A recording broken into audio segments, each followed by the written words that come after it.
Greenpeace has accused Toyota of dumping cheap, polluting vehicles on Australia. This is what they say Toyota is doing and why they're doing it. Hello, my friends. Welcome to the channel.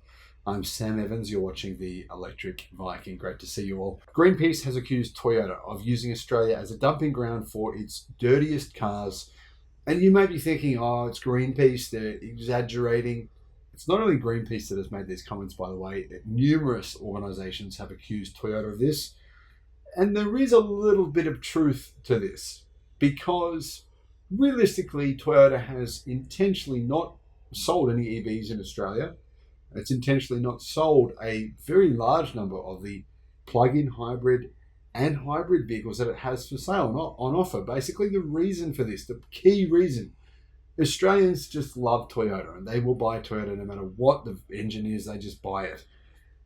So Toyota basically can get away with this. And the other reason is because we have very bad emission standards. We don't have any real emission standards, so it doesn't matter what car you've got, it'll pretty much, well, you can pretty much sell it in Australia. New figures released by Greenpeace Australia have said that Australians would have now saved more than $10 billion in petrol or gasoline costs if fuel efficiency standards had been implemented in 2016. The Driven says that this coincides with figures from Japanese car giant Toyota that shows Australia has become a dumping ground for its dirtiest cars. According to a sustainability report by Toyota released in October this year titled Sustainability Data Book, Australia had basically the Toyota vehicles sold in Australia use 170 grams of CO2 per kilometre on average. That's for Toyota's new cars, not their old ones, their new ones. This isn't legal in Europe, by the way. They wouldn't get away with this. They'd have to pay Tesla a lot of money to buy carbon credits. This is one of the worst in all regions that Toyota sells cars to, second only to South Africa. So Toyota does sell in primarily to poorer Asian countries, South Africa, Africa, and Australia, its highest polluting cars. These new figures provide proof that Toyota is blowing smoke in the eyes of Australian motorists. They're using Australia as a dumping ground for their most polluting vehicles while lobbying to delay fuel efficiency standards, said Greenpeace. So are they lobbying to delay fuel efficiency standards? Yes, they are. Unfortunately, Toyota has, well, it's been the head of the Japanese automobile industry, but it's also the head of the Australian automobile industry, its own private group.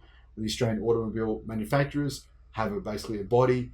And Toyota has always been, or has historically for the last 10 years, for the majority of that time, been in charge of that group. That group has lobbied against fuel efficiency standards, but recently that's changed. A lot of members of that group now want fuel efficiency standards. Toyota is the only one that does not. Now, the United States gets an interesting rap here. The perception is that in the US, you guys have bad fuel efficiency. This is what Australians think, by the way. Most Australians think that in the US, you guys have these big vehicles, big pickups. You guys are just burning through gasoline like crazy. But interesting, the statistics show that Australia is far worse. In fact, in 2022, 170 grams of CO2 were burnt per kilometre driven. But in the United States, it's only 141. So you can see Toyota is selling much more efficient cars in the US than it is in Australia. Canada, 131.7. Brazil, 100.1. I mean, literally, the numbers for Australia and Toyota are so shocking that we are significantly worse than Saudi Arabia, Indonesia, Thailand, and India. I mean, a lot worse than India.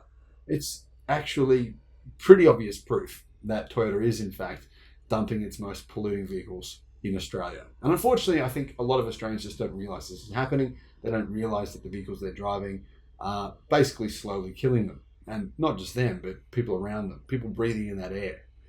Obviously, it's really hard to quantify how much this contributes to global warming, but we can easily quantify how much it contributes to things like cancer, or contributes to things like causing serious health problems. The emissions from these diesel and gasoline petrol-powered vehicles from Toyota are definitely toxic. There's no question about that. If you don't believe me, lock yourself in a garage and see how long you'll last with a Toyota vehicle in Australia. Anyway, even oil kingdom Saudi Arabia is getting much more fuel-efficient cars from Toyota than Australia is, said Greenpeace. Mandatory efficiency standards to stop companies like Toyota doing this were seriously considered by the government in Australia in 2016, but due to lobbying were ultimately never actually mandated. And this delay has cost Australians billions of dollars and millions of tonnes of emissions. I would love to know if this changed. Let's say we had put in emission standards in 2016, we adopted electric cars as fast as a place like Europe. How much better would the air quality here be? How much more would we have all benefit as a populace? Because we live in cities in Australia. We have a huge country, but most of the population, more than 90%, lives in dense cities where pollution is actually a huge problem. Figures from Greenpeace, Save the Driven, calculated from a report from the Australia Institute released in August, found that $10.1 billion would have been saved by motorists over a 6-year period if they had more fuel-efficient cars. $10.1 billion. That's quite a lot of money. On top of that, Australia's Institute for Refueling Efficiency report says that 9 million tonnes of CO2 would have been prevented and 4,000 megalitres of fuel would never have been needed to be imported to Australia. Of course, that fuel had to be shipped to Australia as well. These figures come days after the Federal Transport Minister in Australia delayed the draft of new legislation to create a mandatory standard. And basically, mandatory standards have been delayed in Australia now for literally 15 years. They continue to delay it every year. It's a political hot potato, and no one wants to deal with it. There's simply too much power from these automakers in Australia.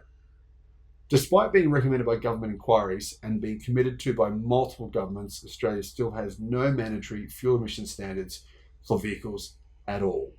This has meant that around the world, the country has one of the worst average carbon dioxide emissions from new vehicles. And honestly, that's something that we really need to change. A lack of fuel efficiency standards affects those who have cars, who end up having to spend more on fuel, but also electric vehicle owners and those considering them. Here's the thing. Tesla makes a lot of money from fuel efficiency standards because in countries where they have fuel efficiency standards or where they have pollution standards, companies are fined if they go over that average, and they often can buy carbon credits from companies like I said, from Tesla or BYD, other electric vehicle companies, and they can offset some of that pollution that they cause. And that helps to build electric car companies to make them more profitable, to help them to make more EVs. So it kind of works well, in my opinion. Australia, though, doesn't want anything to do with that, obviously.